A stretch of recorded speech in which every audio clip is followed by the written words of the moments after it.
מה אם הייתי אומרת לך שיש דרך שבעוד חצי שנה מהיום את פותחת את הארון ולא מחפשת מה מסתיר אותך, פשוט לובשת מה שאת אוהבת.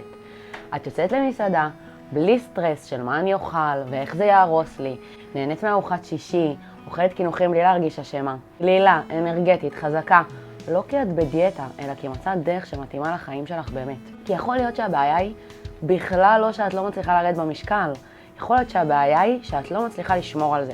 כי בואי נהיה רגע כנות, רוב האנשים שאני פוגשת כבר ירדו במשקל לפחות פעם אחת בחיים. הם כבר הצליחו, הם כבר קיבלו מחמאות, הם כבר הסתכלו במראה ואמרו וואו, סוף סוף חזרתי לעצמי. אבל אז החיים קרו, איזושהי תקופה פתאום באה, מלחמה, יציאה לחופשה, לחץ בעבודה, ילדים, עומס, ואז מה? המשקל עלה בחזרה. אבל מה שהכי כואב זה לא המשקל, מה שהכי כואב זה שאת מתחילה לאבד אמון בעצמך, ואת אומרת לעצמך אולי אין לי כוח רצון, אולי אני פשוט לא מספיק חזקה, אולי אני הבעיה. כי מצד אחד את רוצה להרגיש טוב בגוף שלך, להסתכל במראה ולהתגאות במה שאת רואה, להרגיש בנוח ובבגד ים, להרגיש כלילה ובטוחה בעצמך. אבל מצד שני, את לא רוצה לחיות בדיאטה, את לא רוצה לספור כל ביס, את לא רוצה לפחד מאוכל, את לא רוצה להתחיל מחדש כל שבוע. וכאן רוב הנשים נתקעות, כי הן בטוחות שהן חייבות לבחור, או להיות חטובה, או ליהנות מהחיים. אבל מה אם זאת בכלל לא הבחירה? מה אם כל השנים ניסית לפתור את הבעיה הלא נכונה? כי נשים שמצליחות לשמור על המשקל שלהן לאורך שנים לא עושות את זה כי יש להן יותר כוח רצון. הן לא חיות על סלט, והן לא מבלות את כל היום בלחשוב על אוכל. כי מה לימדו אותנו? שכדי לרדת במשקל צריך לאכול פחות, להוריד פחמימות, לספור קלוריות, להתאפק. זוועה, נכון? להילחם בעצמנו מספיק זמן עד שנרד במשקל. הבעיה היא כמעט אף פעם לא שאת אוכלת יותר מדי. הבעיה היא שאת חיה בין שני קצוות. או שאני שולטת בעצמי ואני מושלמת, או שכל השליטה נאבדת, והמעבר הבלתי פוסק הזה הוא בדיוק מה שמשאיר אותך תקועה. וכאן מגיע הדבר שאף אחד לא הסביר לך. הבעיה היא לא שאת חלשה, הבעיה היא פשוט ביולוגית, כי כשהגוף שלנו מרגיש מחסור, הוא מגביר רעב, הוא מגביר חשקים, הוא מחפש אנרגיה, וזה בדיוק מה שהוא אמור לעשות. התפקיד של הגוף שלנו הוא לשמור עלינו בחיים. כשהלכתי ללמוד תזונה קלינית ולהבין איך באמת הגוף עובד, הבנתי משהו ששינה לי את החיים. כדי לרדת במשקל לא צריך להיות רעבה, לא צריך להפסיק לאכול פחמימות, לא צריך לפחד משומנים, ובטח שלא לוותר על שוקולד.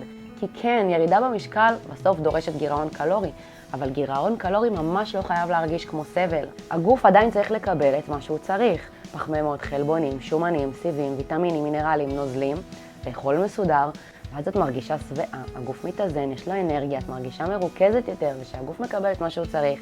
החשקים נרגעים, הרעב מתאזן, ויש הרבה פחות נפילות לאורך היום, ואז נוצר גירעון קלורי עדין שאפשר באמת להתמיד בו.